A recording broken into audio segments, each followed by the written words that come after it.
mau menumbuhkan keyakinan dan menguatkan keyakinan adalah dengan menghadapi segala masalah, segala ujian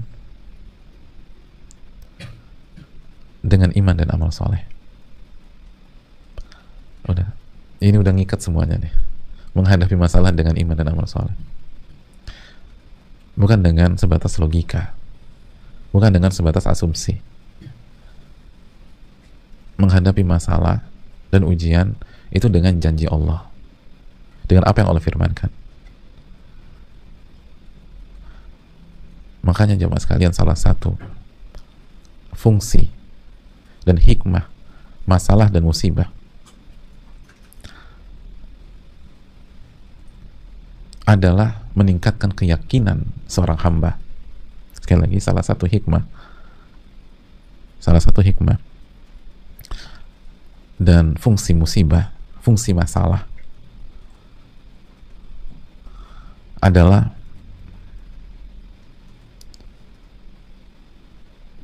meningkatkan keyakinan dan iman seorang hamba, tapi dengan syarat dihadapi dengan amal soleh, dihadapi dengan ibadah, dihadapi dengan jalan Allah, jangan offside, jangan keluar jalur, dihadapi dengan on track.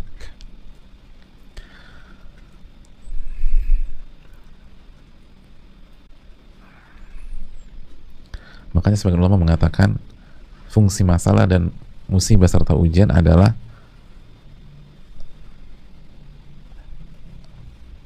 meningkatkan kualitas keyakinan dari yang awalnya yakin menjadi hakul yakin. Jadi yang awalnya yakin atau ainul yakin jadi hakul yakin. Apa sih bedanya? Yakin itu yakin tapi masih teori. Kita belum pernah ngelihat dan kita belum pernah ngalamin. Kalau ainul yakin, yakin kita sudah pernah lihat tapi kita belum pernah ngalamin. Adapun tingkatan yang paling tinggi adalah yakin. Tingkatan tertinggi adalah hakul yakin. Hakul yakin itu kita udah ngalamin, kita udah ngerasain. Kayak misalnya surga kalau sekarang nih itu di posisi mana? Yakin. Kamu udah pernah lihat surga? Belum. Udah pernah masuk? Belum. Tapi kita yakin. Kenapa? Karena Allah berfirman. Itu yakin. Nah, kalau insya Allah kita udah masuk surga, bismillah, amin. Kita insya Allah masuk surga, itu sudah sampai derajat hakul yakin, kita udah ngalamin. Nah, fungsi masalah, ujian, cobaan untuk membuat kita sampai pada derajat hakul yakin terhadap janji Allah atau sebagian janji Allah, tentu saja yang di dunia ya, pertolongan Allah Subhanahu wa taala. Asal dihadapi dengan iman dan amal soleh. Makanya lihat kembali lagi surat Al-Ahzab 22 yang dibawakan Imam Nawawi.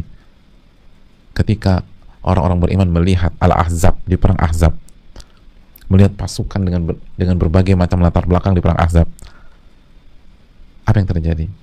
Mereka justru mengucapkan hadza ma wa'adana Allah wa rasuluhu wa sadaqallahu wa rasuluhu. Ini adalah janji yang Allah janjikan kepada kita dan janji yang Rasul berikan kepada kita, dan benarlah Allah dan Rasulnya. Terus apa? Wa mazadahum illa imanan wa taslima.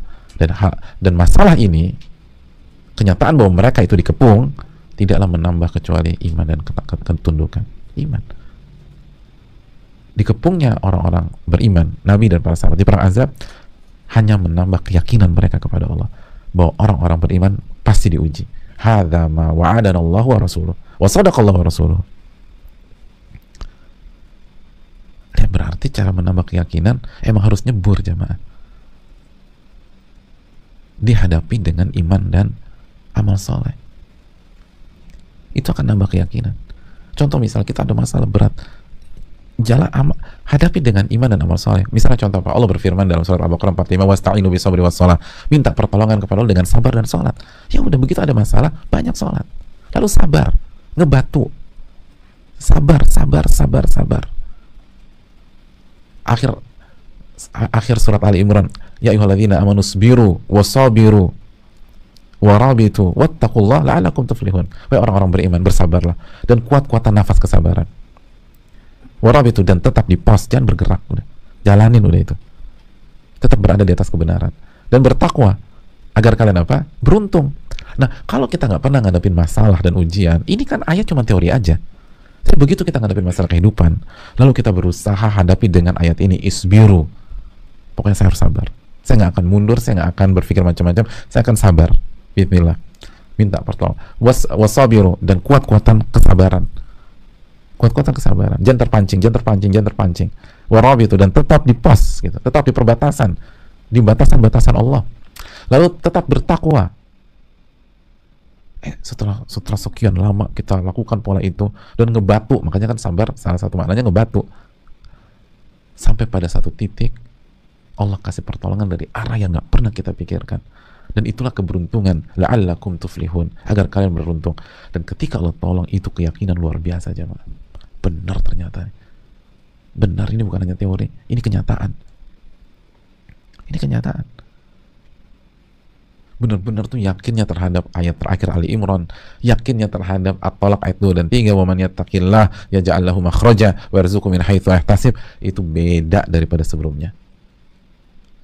Berbeda kalau kita nggak on track, akhirnya ngadepin masalah dengan maksiat, dengan cara yang haram, dengan jalan pintas yang nggak diridhoi oleh Allah. Nggak ada tuh, nggak nambah keyakinan. Mungkin masalah terkesan clear, selesai, tetapi dosa. Dan yang lebih penting, tidak ada keyakinan yang bertambah, justru keyakinan semakin menurun. Bukankah hidup itu bukan tentang angka, bukan tentang harta, bukan tentang sehat atau sakit. Hidup itu tentang iman dan keyakinan. Kebahagiaan itu tentang iman dan keyakinan. Dan ketika masalah terkesan selesai dengan cara yang haram, kita nggak mungkin dapat kebahagiaan. Kenapa? Karena keyakinan akan turun. Keyakinan bertambah jika kita hadapi dengan sesuai. Makanya, walaupun pasti lebih berat, kecuali ditolong oleh Allah Subhanahu wa taala. Atau secara umum lebih berat. Kan menghadapi masalah paling enak kan dengan maksiat. Kan gitu kan. Dengan maksiat. Menghadapi masalah finance paling enak, contohnya dengan riba enak. Lebih cepat. Jadi menghadapi masalah dengan jalan Allah secara umum akan jauh lebih berat. Tapi ganjarannya juga sepandan, bahkan bukan sepandan lagi, jauh lebih besar. Di antaranya adalah keyakinan bertambah. Dan kita sering lupa bahwa keyakinan lebih penting daripada harta. Keyakinan lebih penting daripada jabatan dan tahta. Keyakinan lebih penting daripada status sosial. Ketika terkesan secara materi kita habis-habisan, tapi karena kita berusaha berjalan di atas jalan Allah ketika menghadapi ujian tersebut, sehingga tambah yakin, nah itu luar biasa. Ya simpel aja deh. Ambil contoh sederhana. Bayangin nggak sih bagaimana bagaimana perasaan kita jika kita bersama rombongan Nabi Musa saat dikejar Fir'aun. Udah deg-degan segala macam, begitu mentok Laut Merah, tiba-tiba dipukul, laut terbelah depan mata kita. Itu luar biasa, coba. Itu keyakinan seperti itu luar biasa. Tapi kan untuk sampai titik itu, Anda harus dikejar dulu sama Fir'aun. Anda harus sabar dulu. Anda harus percaya dengan perintah Allah dulu. Ketika Allah perintahkan keluar di malam hari, keluar di malam hari. Ketika Allah mengatakan muttaba'un, kalian akan diikuti, ya kita harus terima, kita akan dikejar.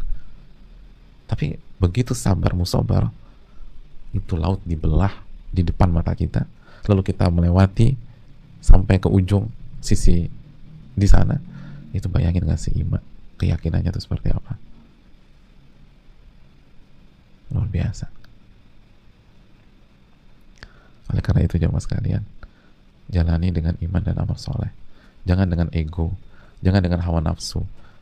Jalani masalah dengan ego dan hawa nafsu hanya akan membuat iman dan keyakinan kita turun, dan kita sakit hati. Dan kita nggak tenang. Wallahu ta'ala alam bisawab.